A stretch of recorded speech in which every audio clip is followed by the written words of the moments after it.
Rajasthan forum तथा Shri cement के सभी आदरणीय सदस्यगण एवं चतुरंग श्रृंखला के अंतर्गत आज के मेरे ऑनलाइन कार्यक्रम में भाग लेने वाले सभी आदरणीय दर्शकों को 83 वर्ष के इस वृद्ध शिल्पी का करवद नमस्कार। आज मैं अपने उन सभी गुरुजनों को भी याद कर उन्हें अपना नमस्कार करना चाहता हूं, जिन्होंने कि मुझे प्राइमरी शिक्षा से लेकर विश्वविद्यालय के स्तर तक अपने ज्ञान से मुझे इस लायक बनाया। इसके अलावा मैं मेरे सभी शुभचिंतकों को अधिकारीगण या राजनेता जिन्होंने मेरे जीवन में मेरा मार्गदर्शन किया, इसके अलावा मेरे अनेक मित्र जिन्होंने समय समय पर मुझे सहायता दे करके मार्गदर्शन कर उचित सलाह दे करके मेरे जीवन को सफल बनाने में सहयोग दिया, मैं उन सभी को हाथ जोड़ के नमन करता हूँ। मेरे जीवन की शुरुआत बहुत ही कष्टपूर्ण दुखदायी हुई थी, कारण कि मैं 59 में मैट्रिक की परीक्षा पास न कर सका। मेरे एक अजीज अध्यापक, उन्हें बहुत दुख हुआ और उन्होंने मुझे कहा कि तू चूल्हे पर पानी में डूब पड़। मैंने मेरे अध्यापक के इस प्रताड़ना को आशीर्वाद के रूप में लिया और ये प्रण किया कि मैं ज़िंदगी में कुछ बन के दिखाऊंगा। इसके लिए मैंने देवगढ़ छोड़ दिया। 1957 में ही मैंने जयपुर में जा कर के 2 वर्ष के पाठ्यक्रम हस्तशिल्प के पाठ्यक्रम में ज्वाइन कर लिया और 59 में मैट्रिक की पास करने के साथ साथ मैंने 2 वर्ष का पेपर मशीन एवं ब्लू पोट्री आर्ट का भी पाठ्यक्रम पूर्ण कर लिया। उसके पश्चात ईश्वर दया से मुझे 59 में ही जयपुर दिल्ली में विश्व कृषि मेला में राजस्थान पवेलियन में कुछ कार्य करने का मौका मिला। वहाँ बिहार के एक हस्तशिल्प निदेशक से मेरा परिचय हुआ और मेरे कार्य से प्रभावित होकर उन्होंने मुझे पटना में कार्य ग्रहण करने के लिए आमंत्रित किया और मैंने इस अनुसार 18 जनवरी 1960 को पटना में जूनियर डिजाइनर की पोस्ट पर पद ग्रहण कर लिया। वहाँ रहते हुए मुझे अनुभव हुआ कि मेरी योग्यता कम है और सरकार में ऐसी सुविधा थी कि 4-5 वर्ष की सेवा करने के बाद यदि कोई उच्च अध्ययन करना चाहता है प्रोफेशनल फील्ड में तो उसे आधा वेतन मिलता है। इसी अनुसार मैंने 1964 में 4 वर्ष के लिए मैंने अध्ययन अवकाश के लिए आवेदन किया। दुर्भाग्य से मुझे 1968 में वो स्वीकृत हुआ, वो भी अवैतनिक रूप से हुआ। उस समय मेरी उम्र 30 वर्ष पार हो चुकी थी, मैं 3 बच्चे का बाप हो चुका था और मेरी जो 450 रुपये महीना सैलरी थी वो मुझे छोड़नी होगी 4 वर्षों के लिए। फिर भी मैंने रिस्क लेकर के 1968 में बड़ौदा विश्वविद्यालय में कार्य ग्रहण किया। मेरे क्लासमेट्स मेरी उम्र को देख करके मुझे अंकल कहते थे, कोई चिढ़ाता था, लेकिन मुझे सौभाग्य है कि वहाँ के उस समय के मेरे जितने अध्यापक प्रोफेसर चौधरी साहब, प्रोफेसर सुब्रमण्यम साहब, प्रोफेसर गुलाम मोहम्मद शेख, प्रोफेसर रतन पारीबू जैसे व्यक्तियों ने मुझे मॉरल सपोर्ट दिया और जिस तरह से एक बच्चे की वो मदद करते हैं उस तरह से उन्होंने मेरी मदद की और सब तरह से मुझे सहायता दी और इसी कृपा से 1972 में मैं BA फाइन आर्ट्स की परीक्षा में first class with gold medal pass किया और पुनः अपने पुराने विभाग बिहार सरकार में जाकर के अपना पुराना पद ज्वाइन कर लिया। 74 में मेरी मुलाकात राजस्थान लघु उद्योग निगम के प्रबंध निदेशक माननीय श्री मोनालाल जी गोयल IAS से मेरी मुलाकात हुई, तो उन्होंने मुझे राजस्थान लघु उद्योग निगम में आने के लिए आमंत्रित किया और मैंने 74 में मैंने वो जयपुर में पद ग्रहण कर लिया जो सीनियर पोजीशन थी। 78 में लोकसभा 78 में UPSC नई दिल्ली के द्वारा एक पद के लिए जगह खाली थी, जिसके लिए मैंने आवेदन किया और वहाँ से चयनित होने पर मैंने गोवा के हस्तशिल्प केंद्र के डिज़ाइन सेंटर के डायरेक्टर के रूप में मार्च 78 में पद ग्रहण किया और मैं वहाँ 69 में सेवानिवृत्त हुआ। उसके बाद में बेलवाड़ा में सेटल हो गया। यही मेरी जीवन पथ की एक छोटी सी कहानी है। पढ़ते समय मेरा बच्चा मुझे लिखता था, पापा मन लगा के पढ़ना। ईश्वर ने मेरा साथ दिया और मैं उस लायक बन गया। मूर्ति शिल्प में दो आयाम है, एक कम्युनिकेशन का और एक एक्सप्रेशन का।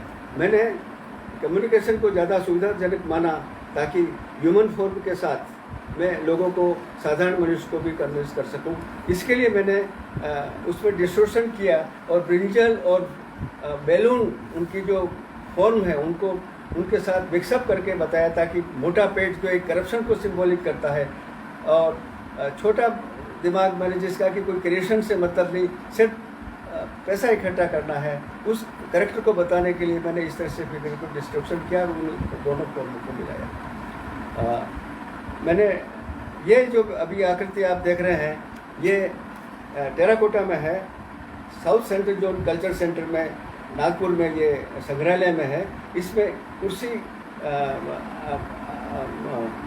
ये कुर्सी के साथ जो क्या होता है, undignified work on the chair, मंत्री है उसको लोग भ्रष्ट, एक अफसर बताया भ्रष्ट, उसके पास पैसा है, वो उसको कन्विंस कर रहा है तो पैसा लीजिए और काम करिए। ये मैंने एक सिंबॉलिक बताने की कोशिश की।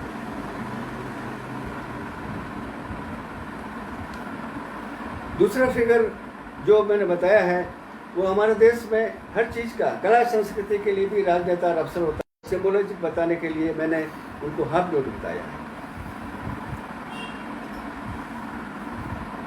ये पुलिस के ऊपर मेरा एक व्यंग है कि कहते हैं कि शेर पर अगर आदमी बैठ जाता है उतर नहीं सकता है, तो भ्रष्टाचार का जो शेर है, अगर उसके ऊपर पुलिस बैठ गया किसी नेता के सपोर्ट के अनुसार, तो फिर जिंदगी भर उसको भ्रष्टाचार करना होगा और उसको ऊपर में मिनिस्टर को देना लेना ही होगा। तो देश में कानून व्यवस्था कुछ भी रहेगी, क्योंकि ये शेर तो भ्रष्टाचार कानून व्यवस्था को खा जाएगा।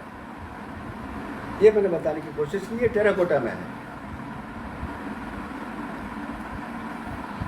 ये मैंने करप्शन के मामले में तो बहुत है, लेकिन भ्रष्टाचार बहुत होता है और मोलेस्टेशन के बारे में भी बहुत सी सड़क चलते लोगों के साथ रेप होता है। लेकिन मैंने ये अनुभव किया कि हमारे देश में कानून के मानने वाले, इसको मेरा टाइटल दिया है गार्ड्स ऑफ डेमोक्रेसी, जिसमें पुलिस, प्रशासन और मंत्री हैं, ये खुद मोलेस्टेशन कर रहे हैं कानून का। तो जो औरत है, मैंने सिम्बोलाइज किया है कानून व्यवस्था, जो मैंने महाभारत के उससे उदाहरण से मैंने इसको एक इस रूप में प्रतिबिंबित किया है और ये टीक वुड में बना हुआ है। ये सेवानिवृत्ति के बाद मैं कुछ रिलैक्स हुआ तो मैंने स्पोर्ट्स पे कुछ काम किया है।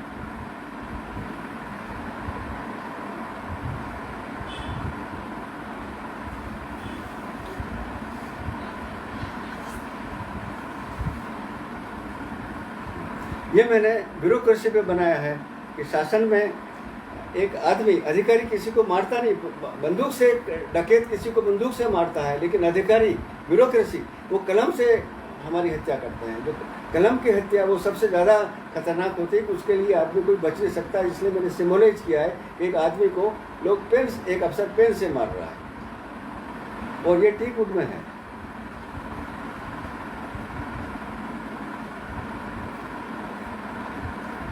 ये मैंने नेताओं के ऊपर किया है। जिस तरह से मदारी को राजनीति में, मदारी बंदर को नचाता है, हिप्नोटाइज करता है, सड़क पर आदमी इकट्ठा करता है। आधुनिकरण के नेता जिसके मल्टी माउथ है, गांव में अगर कहोगे तो वल्गर रूप से बताएंगे कि मंत्री का मुंह, तेरा मुंह क्या है, तेरा मुंह क्या है, तो मल्टी माउथ है।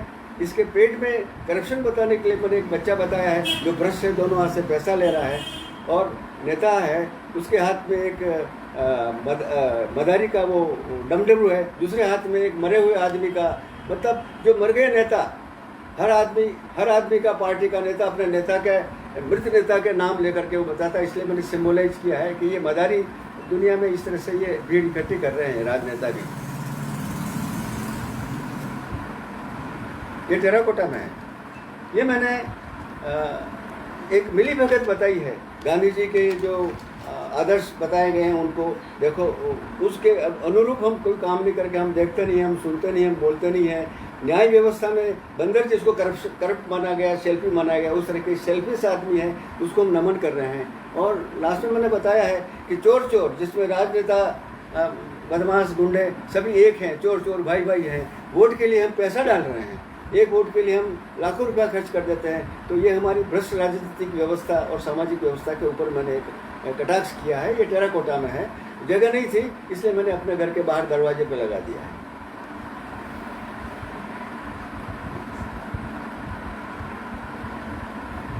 ये भी मैंने जो टीवी पे एक स्लोगन आता था, हम होंगे कामयाब, मैं इंस्पायरेशन हुआ देश की व्यवस्था देख करके। ये बहुत पहले से बना, 84 का बना है कि हम किस में कामयाब होना चाहते हैं। तो जहाँ कहते हैं कल का काम आज करो, वहाँ तो हम बलात्कार पहले कर रहे हैं। जहाँ कहते हैं कि हम सो नहीं काम करो, वहाँ रिश्वत ले रहे हैं। और राजनीति में विजिलेंस वो हमारा सोया हुआ है और सत्य में की जगह असत्य में राज कर रहा है। और नेता के जो कहता है उसी पर हम हाथ उड़ा देते हैं। इसे मैंने सिम्बोलाइज किया है इस सबको लोकसभा के उस हिसाब से, मकान के हिसाब से। तो इस प्रकार की जो शासन व्यवस्था है उसके संबंध में मैंने ये टेराकोटा में किया है। ये भी मैंने 84 में बनाया था।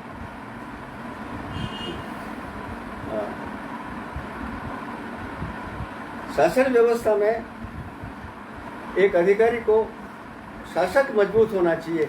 कबूतर को हम सिम्बोलाइज मानते हैं पीस का, लेकिन वो एक डरपोक पक्षी जानवर माना जाता है। तो इस प्रकार का डरपोक आदमी यदि कुर्सी पर बैठेगा तो वो कुछ शासन नहीं कर पाएगा। उसके अंदर में भ्रष्टाचार होगा, करप्शन होगा, पैसा लेगा, मंत्री पैसा लेके काम करेगा, मोलेशन होगा, करप्शन होगा, कोई किसी की सुनेगा नहीं, पुलिस भी उसको अंगूठा बता देगा। और इस प्रकार की ऐसा हुआ था। और ये यूपी में जब पुलिस रिवोल्ट हुआ था उस बेसिस उसके आधार पर मैंने ये स्कल्पचर बनाया था।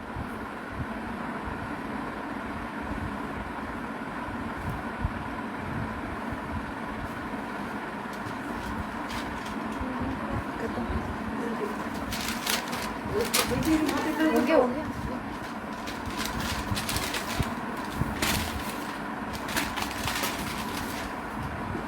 ये मैंने जयपुर में काम किया था, सभी सीमेंट में है। जवाहर कला केंद्र ने टोंक फाटक पुल पर डेकोरेशन के लिए जो है उसके उस संबंध में मैंने बनाया था। तो एक पूरा पैनल है, 140 पीस है जिसमें अलग अलग तरह के हैं।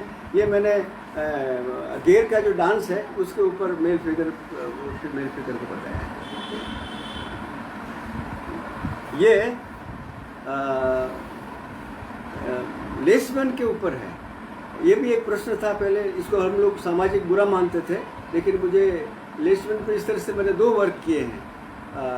एक टेराकोटा में है और एक ये टेराकोटा में 89 में मैंने उदयपुर डेमोन्स्ट्रेशन में किया था। एक मैंने लकड़ी के काम में किया था। लोग इसको टेबू मानते हैं, लेकिन मैंने समाज की व्यवस्था के ऊपर भी इसको बनाया है। लेकिन मैंने इसका टाइटल लोग बुरा नहीं माने, समाज में इसको एक्सेप्ट भी करते थे कि वो बहुत पुराना, इसलिए मैंने सहेलियों का रूप दिया, इसको सहेलियों का टाइटल दिया है टेराकोटा में। बोलते रहो। ये ब्यूरोक्रेसी पर ही है। ये किसी पत्रिका में छपा था कि कानून के हत्यारे।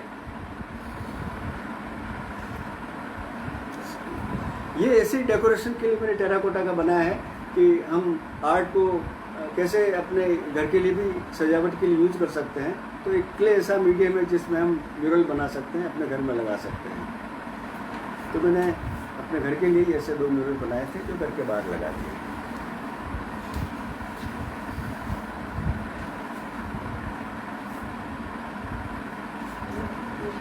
ये रिसेंट अभी जो एक चला था मूवमेंट मी टू, उसके ऊपर मैंने एक व्यंग्यात्मक ये बनाया है मी टू का, जिसमें मैंने बताया है कि किस तरह से हम औरत के प्रति आकर्षित होते हैं। बूढ़ा हो चाहे जवान हो, कोई भी प्रोफेशन का हो, हर आदमी चाहता है उसको फूल दें, उसके साथ उसे बात करें, लगें।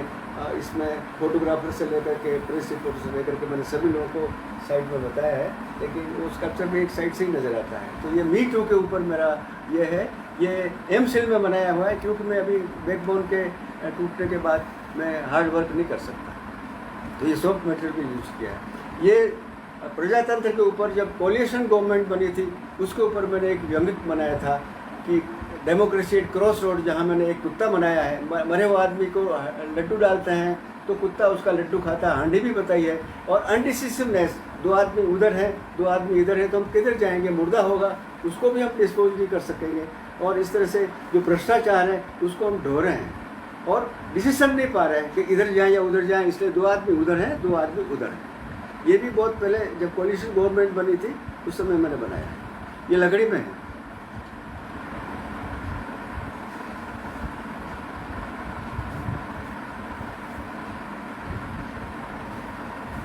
ये लखनऊ में मैंने बनाया था।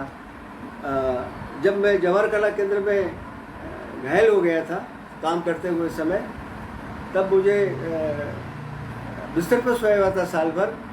तब मुझे ललित कला अकादमी से एक ऑफ़र आया था जिसके लिए मैं जाने के लिए तैयार नहीं था, लेकिन श्री विद्यासागर जी ने उस समय मुझे इंस्पायर किया कि तुम वहाँ जाओ और काम करो और किसी भी मीडियम में काम करो। और उन्होंने शायद मेरे लिए विशेष मेहरबानी करके एक मुझे साथ चाहिए था, मेरी पत्नी को साथ ले जाने के लिए उन्होंने अनुमति दी। और ये लखनऊ जो सीनियर आर्टिस्ट कैंप था 97 में, उसमें मैं गया और मैंने टेराकोटा में ये बनाया चेयर बोर्न पॉइजन, मतलब एक नग्न बच्चा कुर्सी पर बैठा है। मतलब कहने का मतलब ये है कि जो जिसके पास कुर्सी है, चाहे वो नग्न है, बच्चा है, कुछ भी है, जिसके पास अधिकार है, उस आदमी को पुलिस भी सलाम करता है, अफसर भी सलाम करता है।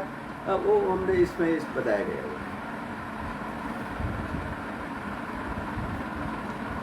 ये अभी मैंने उदयपुर में नेशनल स्कल्पटर्स कैंप हुआ था, उस समय मैंने ये एमसिल में किसान मजदूर को बनाया, क्योंकि अभी मैं रिलैक्स हूँ, अभी मेरे को कोई टेंशन नहीं है सरकारी नौकरी की, इसलिए ये मेरे रिलैक्स भाव में ये ऐसा एक स्कल्पचर बनाया है। ये करीब 3 फीट है, एमसिल में है।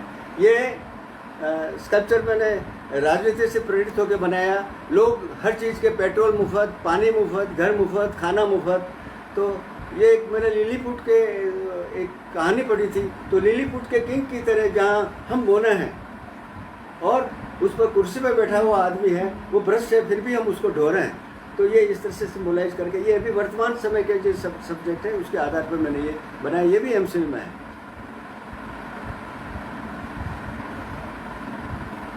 ये मास्क है डिफरेंट। जब मुझे कुछ ऐसा काम होता है, कहीं डेमोन्स्ट्रेशन की कुछ बात होती है, तो मैं इस तरह से अलग अलग तरह के मास्क बनाता हूँ। लोगों को भी सिखाने का उत्साह होता है और ये रिप्रोडक्शन के लिए बनाया था ताकि मैं ये लोगों को सिखा सकूँ और इसका प्रोडक्शन हो सके। तो ये टेराकोटा में मास्क है।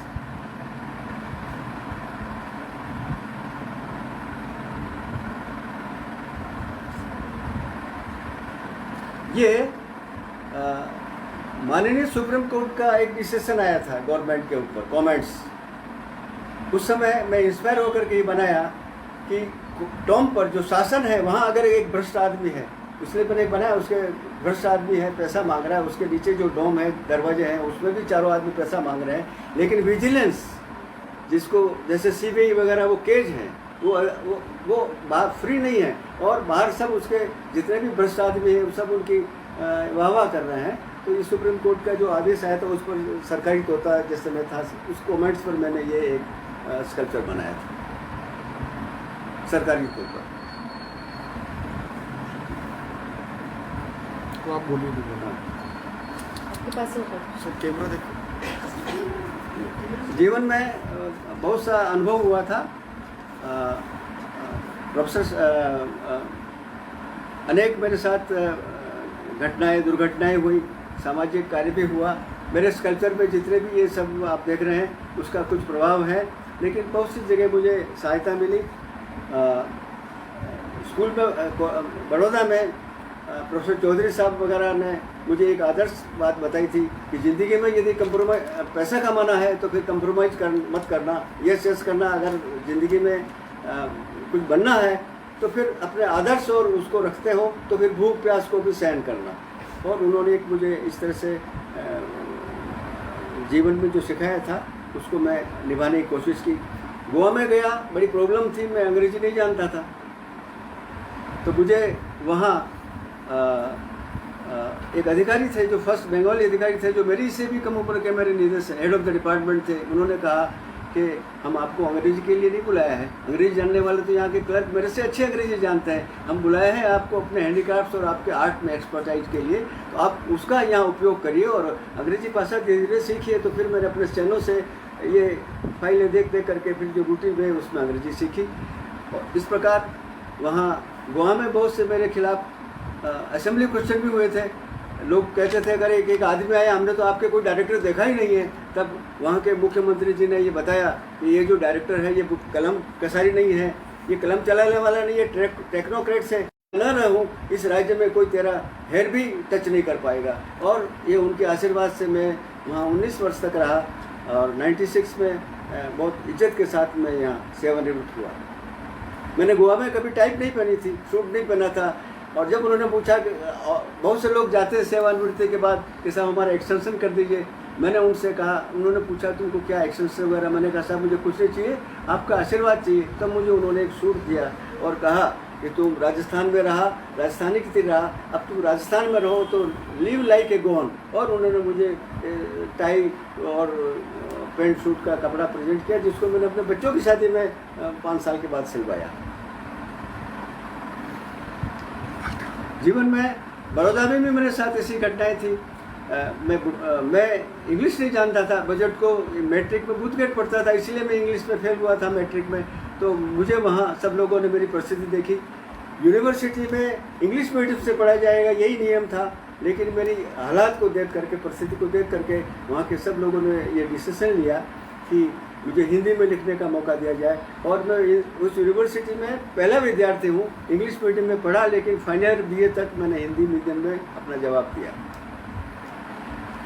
मेरी परिस्थिति, मैं विदाउट पे गया था, 3 बच्चों का बाप था, सब मेरी उम्र के प्रोफेसर थे, शेख भाई मेरे से 1 साल ही बड़े थे। जब उन सबको मालूम हुआ मेरी परिस्थिति से, तो मैं हॉस्टल में नहीं रह सकता था, इसलिए मुझे university faculty of fine arts में कमरा दिया। मैं 3 साल तक उस कमरे में ही अपने हाथ से रोटी बना के खा के पढ़ता था। लास्ट ईयर में फिर मुझे ललित कला की स्कॉलरशिप मिलने लगी थी, वो मैं बच्चों को भेज देता था। और लास्ट ईयर में मैं एक हॉस्टल में रहा। तो जीवन में इस तरह के बहुत से अनुभव है, बहुत से लोगों ने किया। जीवन में बहुत से लोगों का मेरे पर एहसान भी है। बिहार में 4 साल की छुट्टी तक मेरी मंजूर नहीं हुई, तो देवगढ़ के ही एक दामाद थे, BP सिंह जी से जो छोटे थे, श्री BK सिंह जी IAS, वो डिप्टी सेक्रेटरी थे पर्सनल डिपार्टमेंट में। उन्होंने मुझे कहा कि तुम पढ़ने क्यों जा रहे हो, मैं तुम्हारा प्रमोशन करवा देता हूँ। मैंने कहा सर, आपकी सास लक्ष्मी कुमारी जी, उन्होंने किताब में लिखा है कि नर और नीर अपना रास्ता देखता है, जब मैं एबल नहीं हूँ तो मैं दूसरा आदमी डिमोशन कर देगा, आप प्रमोशन करोगे। बहुत खुश हुए। फिर उन्होंने बिहार में अमेंडमेंट करवा करके जो मेरी 4 साल से छुट्टी रुकी हुई थी, उस 4 साल की छुट्टी को स्वीकृत करवाया। जयपुर में मैं श्री आदरणीय लक्ष्मी कुमारी जी, देवगढ़ की राजकुमारी का एहसान मानता हूँ कि जयपुर प्रवास के बाद और उसके बाद भी उन्होंने एक गार्जियन की तरह, एक शिक्षित के रूप में उन्होंने मेरा मार्गदर्शन किया। मेरे परिवार के सब आदमी चाहते थे मैट्रिक होने के बाद मैं मास्टर बन जाऊँ, क्राफ्ट टीचर बन जाऊँ। उन्होंने कहा कि जब तक तुम हैंडीक्राफ्ट्स में ही रहो, अगर जब तक तुम्हें नौकरी नहीं मिलती है, तुम्हें पैसा चाहिए, तुम्हें खाना चाहिए, मेरे यहाँ रहो, मैं तुम्हारी व्यवस्था करूँगा। और उनका मॉरल सपोर्ट और उनका जो मेरे साथ था, उसकी वजह से मैं हैंडीक्राफ्ट्स में रहा कि आज इस पद पर आया, नहीं तो मैं भी कहीं स्कूल मास्टर बनता। उन्होंने मुझे नैतिकता भी सिखाई कि जीवन में नैतिकता ही सब कुछ है, पैसा कुछ नहीं। और उस वजह से मेहनत करना भी सिखाया। उन्होंने कहा हराम का कभी मत खाना। मैं उनके यहाँ कभी भी जाता था तो मुझे बैठा रख के कभी नहीं रखती थी। कहता है कि नहीं, ये चलो, ये मेरे ऑफिस के काम आए, ये काम आए, वो काम आए।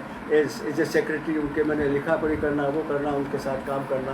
तो जीवन में संघर्षपूर्ण जो जीवन रहा वो उनकी देन है। जयपुर में मैं सेल्फ सपोर्टिंग स्टूडेंट था, बड़ौदा में भी सेल्फ सपोर्टिंग स्टूडेंट था। जयपुर में पढ़ते हुए रामनिवास बाग के सामने मैं खिलौने बेचता था। तो 8 दिन काम करने के बाद जो एक दिन मेले में संडे में जो मेरे सामान बिकते थे वो 15 रुपये के लगभग उसकी आती थी कीमत, वो मेरे 8 रुपये मुझे बचता था, वो मेरे खाने के काम आते थे।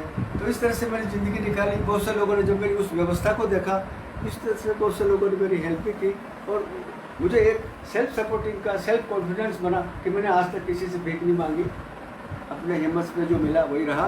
और मेरी ज़िंदगी में जब मुझे थीसिस लिखवाया था तो लास्ट में मैंने यही लिखा कि रोटी ने नाकाबिल कर दिया वरना मैं भी आदमी था, क्योंकि मेरे जीवन में रोटी की समस्या ही थी। मैं ये लकड़ी के स्कल्पचर बनाता था। एक अफसर था, उसने 8,000 में एक बुक क्या गोवा में प्लॉट बुक, और मैं जब 8,000 की एक लकड़ी परचेज करके आया, पत्नी ने बोला आप क्या करोगे, जो पड़े हैं वो लकड़ी उनका भी कुछ काम नहीं हो रहा। मैंने पति से यही कहा कि भाग्यवान, यदि ज़िंदगी में बच्चे नाकाबिल हो तो उस लकड़ी को जला करके यही मेरी दाह संस्कार कर देना। उसके बाद मेरी पत्नी फिर कभी कुछ नहीं भूली, और उसके साथ आज तक मेरा जीवन सुख है। यही मेरे जीवन की दुख की और सुख की कहानी है जो आपके सामने मैंने रखी है। मैं उन सभी का आभार प्रकट करता हूँ जिन्होंने मेरा सहयोग दिया, जिन्होंने नहीं दिया, जिन्होंने मुझे प्रताड़ित किया, उनका भी मैं आभार प्रकट करता हूँ कि शायद उनकी प्रताड़ना से मेरे जीवन में एक क्रिएशन पावर आई और मैं कुछ बन पाया। नई पीढ़ी के लिए आप क्या कहना चाहेंगे, युवा कलाकारों के लिए आप क्या कहना चाहेंगे? युवा पीढ़ी के लिए एक आदमी को आत्मनिर्भर बनने के लिए स्कूल पाठ्यक्रम के अलावा प्रोफेशन जिस फील्ड में, उस प्रोफेशन के साथ पढ़ाई के अलावा भी और उसका क्या क्या हो सकता है, व्यावसायिकरण न करो, आप मार्केटिंग मत करो, लेकिन उपयोग करने के लिए कुछ तो आपको साइड वर्क करके माँ बाप के ऊपर भार नहीं बन करके स्वावलंबी बनने के लिए कुछ प्रयास करना होगा। और उसके लिए आत्मनिर्भर बनने के लिए आत्मसंयम, सच्चाई और कर्तव्यनिष्ठता और काम के प्रति ईमानदारी, यही आपके जीवन की सफलता होगी।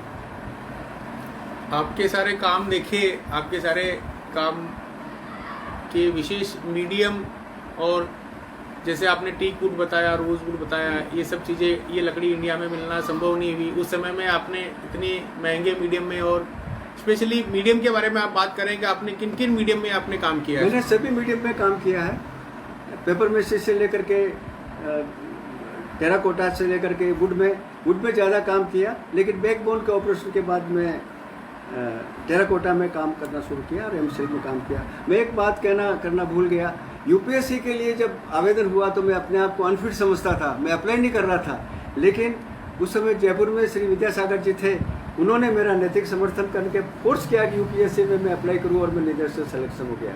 मैं जयपुर में टोंक फाटक पे काम करते हुए घायल हो गया था, उस समय बिस्तर पर सोया था, मेरी हिम्मत नहीं थी कि मैं कुछ करूं, साल भर तक टॉयलेट इसी में किया था। लेकिन जब लखनऊ का ऑफ़र आया, मैंने मना करने की सोची, लेकिन उनका फ़ोन आया कि नहीं, तुम किस तरह से मना नहीं करोगे, इसको किस तरह से करोगे।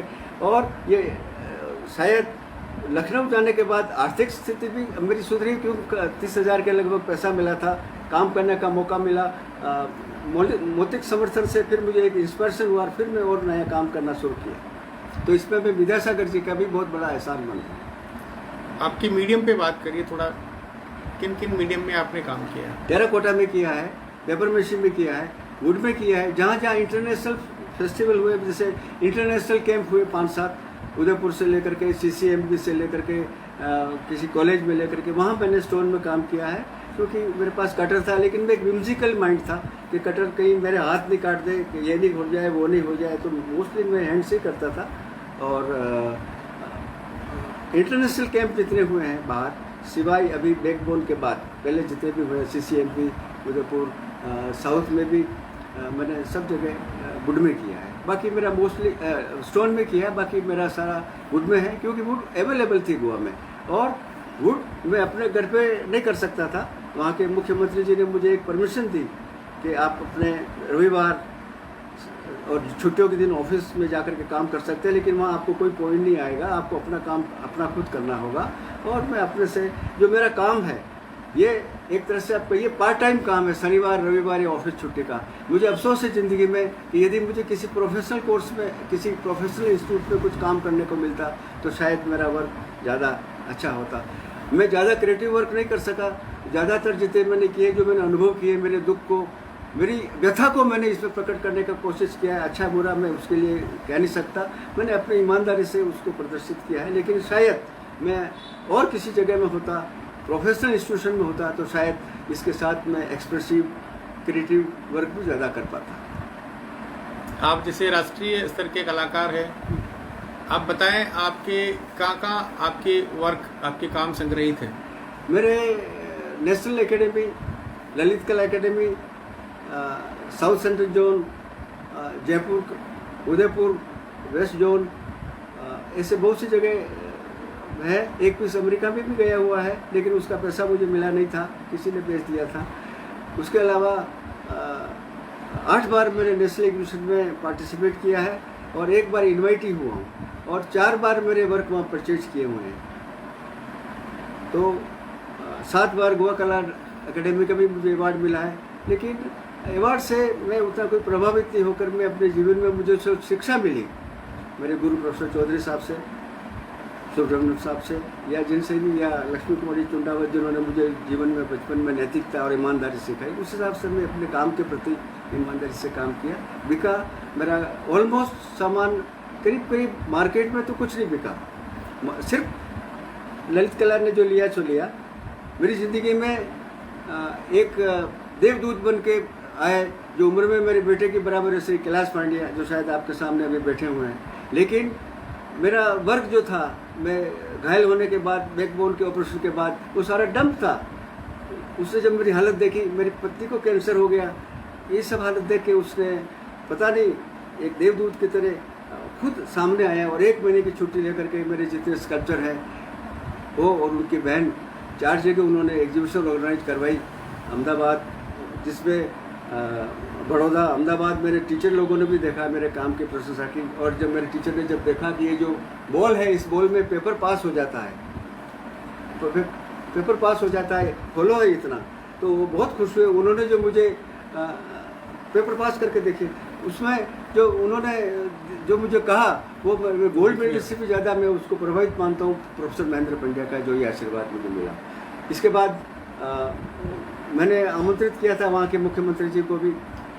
ये मेरा सौभाग्य था कि प्रधानमंत्री उस समय हुआ के गुजरात के मुख्यमंत्री श्री नरेंद्र भाई पटेल, जो आज भारत के प्रधानमंत्री है, उन्होंने आशीर्वाद के रूप में मुझे एक पत्र लिखा और काम के बारे में भी लिखा कि भविष्य में क्या करना चाहिए, क्या नहीं करना चाहिए। वो मेरे लिए सबसे बड़ी उपलब्धि थी कि उनका आशीर्वाद है, जिससे मेरा एक मॉरल सपोर्ट बना। अभी आप कला के इतिहास में 85 साल की उम्र के होने वाले हैं जी, और वर्तमान में भी आप रेगुलर काम कर रहे हैं जी। और भविष्य में आप अब किस माध्यम में काम करना चाहेंगे और अपने काम को किस तरह से जनता के सामने लाना चाहेंगे? मैं ज़्यादा मेरा कॉमर्शियल वर्क तो मुझे ऑफर मिला, लेकिन मेरी रुचि नहीं है, क्योंकि ईश्वर ने मुझे, मैं जब नौकरी में था दुखी था, रोजी रोटी के लिए भी तरसता था। यहाँ तक कि मैंने पत्नी को कुछ नहीं दिया। मेरे एक छोटे भाई ने कभी व्यंग किया मेरी पत्नी को, कह रहे आपके सोने का क्या बनाया, अरे क्या जरूरत है, आपको तो भाई को सोने का गोल्ड मेडल मिला वही बहुत है। इस तरह से मुझे व्यंग आया, मेरी ये हालत थी। फिर भी नौकरी में जब था मैं बहुत दुखी था, लेकिन नौकरी के बाद बच्चे बड़े हो गए, 7th पे स्केल में इस तरह से मुझे पैसा मिला। इसके अलावा 80 वर्ष के बाद मुझे 20% ज़्यादा पेंशन मिली। तो वर्तमान में जो आर्थिक स्थिति से मैं अपने आप को ज़्यादा सुखी मानता हूँ। मुझे कॉमर्शियल वर्क कुछ करना नहीं है। मैं 2 संस्था से जुड़ा हुआ हूँ। एक जो मेरी पुरानी संस्था जिसको माँ की तरह मानता हूँ, तकमंड ग्रुप, जो विद्यासागर जी ने जिससे मुझे अप्रोच किया था, समय समय पर वहाँ जब भी कोई काम होता है मैं करता हूँ। दूसरा एक यंग आर्टिस्ट जो है भिलवाड़ा के, जो उन सब लोगों मिलने के किया था, कैलाश पांड्या, उन्होंने एक संस्था बनाई है, उस संस्था से जुड़ा हूँ। जब भी उनका कोई काम होता है मैं उस काम में शरीक होता हूँ। और कोई भी यदि सीखना आना चाहे, कुछ करना आना चाहे, मुझे पैसे से कोई ज़रूरत नहीं है। मैं चाहता हूँ कि अपना सेटिस्फेक्शन, मतलब अगर मैं उनको कुछ कर दे सकूं और मेरे काम को अगर एडॉप्ट कर सके, तो ये मैं अपना सबसे बड़ा सौभाग्य और अपनी सबसे बड़ी इनकम मानूंगा। और मैं लकड़ी वगैरह में कर नहीं सकता। अभी सबसे ज़्यादा मुझे एमसिल मीडियम सस्ता लगा है, जो तार से बांध करके आप कुछ भी किसी भी तरह का सामान बना सकते हैं, ये करता हूँ। मेरे पास भट्टी नहीं है, तो मेरे पास हलवाई, सामने पड़ोसी हलवाई है, जब मुझे टेराकोटा का 1.5 फीट का कोई काम होता है, खट्टी की भटवाई, जब वो अपनी बंद करता है भट्टी, तब उसे जाकर निवेदन करता हूँ, 5-10 ईंटें रख करके मैं अपना सामान उसमें पका लेता हूँ। अभी पूरी कला यात्रा में हम सभी ने आपके काम को देखा, लेकिन हमको लगा कि इस काम में जो आपका हर जो मूर्ति, हर स्कल्पचर जो है, आपका जो फॉर्म है, उसका जो टमी है, उसका पेट आपने सबसे बड़ा बनाया है और मुंह बहुत छोटा बनाया है। तो ये इस तरह की फॉर्म ही आपके काम की विशेषता क्यों बनी? इसका क्या कारण है? जितने भी मेरे किरदार हैं सब कंट्रोवर्सी हैं, कोई बोलता है अच्छा है, कोई बोलता है बुरा। तो बैंगन, मैंने एक इंस्पायर्स हुआ, सब्जी में एक बैंगन है जिसको हम बोलते हैं, कोई बोलता है राजा, बिहार में उसको बोलते थे डगरे का बैंगन बना, अनस्टेबल आदमी का, अनस्टेबल माइंड का। तो मैंने देखा कि राजनीति में जितने लोग हैं, कुछ अफसर हैं जो भ्रष्ट हैं, उनकी कोई स्टेबिलिटी नहीं माइंड की, अनस्टेबल है तो वो बैंगन की फॉर्म मैंने अडॉप्ट की। कोई कहते हैं बैंगन का सर पे ताज है इसलिए वो राजा है, कोई कहता है बैगन का है। दूसरा जो बैलून है, जब तक उसमें हवा है आसमान में उड़ता है। और इस तरह से देखा है कि जितने भी अफसर हैं, बड़े बड़े नेता हैं, जब तक उनके पास कुर्सी का पावर है वो अपने आप को आसमान में मानते हैं। जब वो हट गए तो ज़मीन पे आके जैसे एक बैलून गिरता बिना हवा का, उस तरह से वो उनका अस्तित्व मिट जाता है। तो ये 2 फॉर्म मैंने एडॉप्ट की है जो उनके बड़ा पेट का अस्तित्व को दिखाता है। और क्योंकि ये क्रिएटिव नहीं है, दिमाग से जो बड़ा जैसे प्रोफेसर है, विद्वान है, विज्ञान वो पढ़ाने वाला आदमी है, उसको दिमाग बड़ा इसलिए बताया कि वो ज्ञानी है, अपने दिमाग का उपयोग करता है। इसका दिमाग होते हुए भी ये दिमाग का उपयोग नहीं करता, इसलिए मैंने इसको सिम्बलाइज किया है हेडलेस और पेटू। ये इसलिए से मैंने ये दोनों फॉर्म को इसके साथ, मेरे स्कल्पचर के साथ ट्राई किया एडॉप्ट करने के। आज की जैसे ब्यूरोक्रेसी और राजनीति, और आप इतने बड़े पद पे रहे हैं, सरकार के पद पे रहे, और आपके कामों का जो विषय है, तो इन सब चीज़ों को आपने अपने नौकरी के टाइम में रहते हुए कैसे देखा? नौकरी के टाइम में रहते हुए मैंने बहुत दुखित था। इतना था कि यदि कोई कमज़ोर आदमी होता तो मर जाता। लेकिन सौभाग्य से मुझे बहुत से IAS अफसर मिले जिन्होंने मेरा मॉरल सपोर्ट किया। बहुत से राजनेता भी मिले, उन्होंने मॉरल सपोर्ट किया। मुझे याद है गोवा में वहाँ के जो चीफ सेक्रेटरी थे, उनके पिताजी कभी राजस्थान में एजुकेशन सेक्रेटरी थे, श्रीवास्तव साहब। वो जब गोवा में चीफ सेक्रेटरी बन के आए, वो मेरे घर पर आए, उन्होंने मेरे सारे स्कल्पचर देखे। मैंने अपनी व्यथा बताई तो उन्होंने कहा कि देखो, जब तक तुझे टॉर्चर होगा, ये तेरे अफसर लोग तुझे तंग करेंगे, तब तक तेरे में क्रिएशन पावर रहेगा। तो इस टॉर्चर से, इस सप्रेशन से तू दबे मत, ये तेरी क्रिएशन पावर बढ़ाएगा, इसको एक्सेप्ट कर एज ए चैलेंज। मैं वैसे आदमियों का इज्जत करता हूँ जिन्होंने मेरा सपोर्ट करके आगे बढ़ाया, और इस तरह से मैं उस पर डिपेंडेंट रहा और मैं दुखी था। लेकिन उस दुख में भी मुझे सृजन कार्य जो किया, उसमें जो आनंद मिला, वो मेरे सारे दुख को उन्होंने भुला दिया। प्रोफेसर KG सुब्रमण्यम, मणि सर, भट्ट सर, इनके साथ रहे, तो इनका कोई बहुत अच्छा एक्सपीरियंस आपका रहा हो जो सबको आप बताना चाहते हो? एक तो मैं बताऊंगा प्रोफेसर चौधरी साहब का। वो हालांकि मैं जब सेकेंड ईयर में था, वो सेवानिवृत्त हो गए थे। उन्होंने गांधीज़म पर उन्होंने एक भाषण दिया था मेरे जाने से पहले। उन्होंने बताया कि आदमी को हिपोक्रेट नहीं होना चाहिए। उन्होंने कहा गांधीज़म पर जब उनसे पूछा लोगों ने, उसने कहा कि गांधी जी, मैं गांधीवादी हूँ, गांधी जी की सभी मानता हूँ, लेकिन गांधी जी ने कहा दारू मत पीना, मैं पीता हूँ क्योंकि मेरे जीवन के लिए ज़रूरी है और ये दवा है मेरे लिए। अगर मैं ये एक पी करके मैं 10 घंटे काम कर सकता हूँ तो मुझे क्यों नहीं पीना चाहिए। और इस तरह से उन्होंने कहा कि मैं नॉन वेजिटेरियन क्योंकि मैं खाता हूँ, मेरे शरीर के लिए ज़रूरी है। तो उन्होंने कहा कि आदमी को हिपोक्रेट नहीं बनना चाहिए। ज़िंदगी के लिए जो जीना है, ज़रूरत है, उसकी आवश्यकता के लिए उसको उपयोग करना चाहिए, लेकिन उस उपयोग का भी अगर आपको आवश्यकता है दवाई की तरह से, खाने की तरह से उपयोग करिए। तो ये उनका एक विचार था। और उनका विचार था आदमी का दबंग रहना, किसी से डरना नहीं अगर ऑनेस्टी है तो, और कंप्रोमाइज़ मत करना। ज़िंदगी में 2 चीज़ है, एक तो यस करके पैसा कमाना और एक अपना मॉरल सपोर्ट करना। सुब्रमण्यम साहब उसके अपोजिट शांत प्रकृति के थे। उन्होंने हमेशा सीधा, ईमानदारी, मेहनत और टेक्निक सारी बताई। उन्होंने भी जीवन में कर्म करने की शिक्षा दी। शेख भाई पहले आदमी थे, जबकि मैं इंग्लिश में जानता नहीं था। उन्होंने ले जा करके मुझे कहा कि इसको अगर ये हिंदी में रहेगा तो ये आदमी यहाँ से निकाल दिया जाएगा, इसको हिंदी में इंग्लिश की पढ़ेगा, इसको इंग्लिश की समझ है, लिख नहीं सकता है, इसको हिंदी में लिख दिया जाए। मैं एक बार अपने कमरे में रोटी बना रहा था, 2 बजे के लगभग शेख भाई अंदर आए, तो मैं प्याज रोटी खा रहा था बड़ौदा में। उन्होंने कमरा खोल के खटखटाया, मैंने खोला। उन्होंने कहा तुम रो रहे हो? मैंने कहा मैं रो नहीं रहा हूँ। तो उन्होंने कहा तुम ये रोटी खाते हो, तुम कल से मेरा खाना आएगा। मैंने उनसे हाथ जोड़ के बोला कि सर, अगर आप, मैंने एक जीवन में तपस्या ली है, अगर आप इस तरह से मुझे करोगे तो मैं डिमोरलाइज हो जाऊँगा। अगर आप कुछ करना चाहते हैं तो मुझे राजस्थान से भी स्कॉलरशिप मिली है, वो साल में 1 बार मिलती है, आप मुझे कॉलेज से 100 रुपया महीना लोन दिलवा दीजिए, और जब मेरी स्कॉलरशिप मिलेगी मैं लौटा दूँगा। सुब्रमण्यम साहब को जब उन्होंने कहा बॉयज़ फंड से इसको पैसा दिया जाए, और मुझे हर महीने 100 रुपये मिलता था, लेकिन मेरा रिजल्ट डिक्लेयर नहीं करते थे। जब स्कॉलरशिप मिली तो पैसा वापस हम लौटा देते थे, तो अगले मुझे इस तरह से पैसा मिल जाता था। मैं यूनिवर्सिटी में अच्छा बोलने वाला था, हिंदी में बोलता था, अच्छा ऑरेटर था। मैं वहाँ का जनरल सेक्रेटरी भी बना, और लोगों में भी मैं पॉपुलर था कि आज भी मेरे टीचर से, गुरु से संबंध है। मैं वहाँ सेल्फ सपोर्टिंग स्टूडेंट था। वहाँ मैंने जो पेपर मिस्ट्री की मास्क बनाता था तो मैं 4 रुपये 5 रुपये में बेचता था। तब वहाँ के प्रोफेसर लोगों ने बोला कि अब तुम कारीगर नहीं हो, तुम अब यहाँ आर्टिस्ट हो, अब तुम इसकी 30 रुपये, इसकी 50 रुपये, इसकी 100 रुपये, वो किसी भी बेचते थे तो लिखते थे कि इसको 100 रुपये देना। इस तरह से उन्होंने मेरा बहुत सपोर्ट किया। और वहाँ एक मेला लगता था महीने में, उस मेले में मैं हाईएस्ट कंट्रीब्यूट करता था एक प्रिपरेटरी का स्टूडेंट होकर के भी। हाँ, ये मेरी जो बड़ौदा में इस हालत से मैं कुर्ता पजामा पहन के बना, लोग मुझे कुर्ता पजामा वाले ही बोलते थे, कोई बोलते थे बिहारी बुड्ढा। और ये मेरा जो पीस है आप देख रहे हैं, ये मैंने जयपुर में बेचने के लिए रखा था अरुण एम्पोरियम में। बाद में मुझे रिटायर हो गया है तो कहा कि तो अमेरिका में चला गया, मेरा बाप भी मर गया, हम नहीं जानते कहाँ चला गया। तो अब अंत में आप युवा पीढ़ी को, नए कलाकारों को क्या संदेश देना चाहते हैं? मेहनत करें, ईमानदारी से अपने प्रोफेशन में रहे और वर्क में, कैरेक्टर में ईमानदारी रखें। जितना आप ईमानदार हैं अपने काम को भी ईमानदारी से करिए। अगर आप सेटिस्फाइड है इसी काम करने को, आप दूसरों की परवाह मत करिए, आप अपने विचार को उसमें अभिव्यक्त करने की कोशिश करिए और अपने एक स्टाइल निर्माण करिए। किसी के पीछे भाग ये नहीं कि इसको फर्स्ट अवार्ड मिला तो मैं उसी स्टाइल में करूँ। बहुत सी बार ऐसा होता है कि लोग वो स्टाइल पकड़ लेते हैं, वो आप नहीं पकड़िए। मेरी ज़िंदगी भर मुझे मेरा रिकॉग्नाइज नहीं हुआ, मुझे वर्क अगर क्या ये आर्ट ऑफ वर्क नहीं है।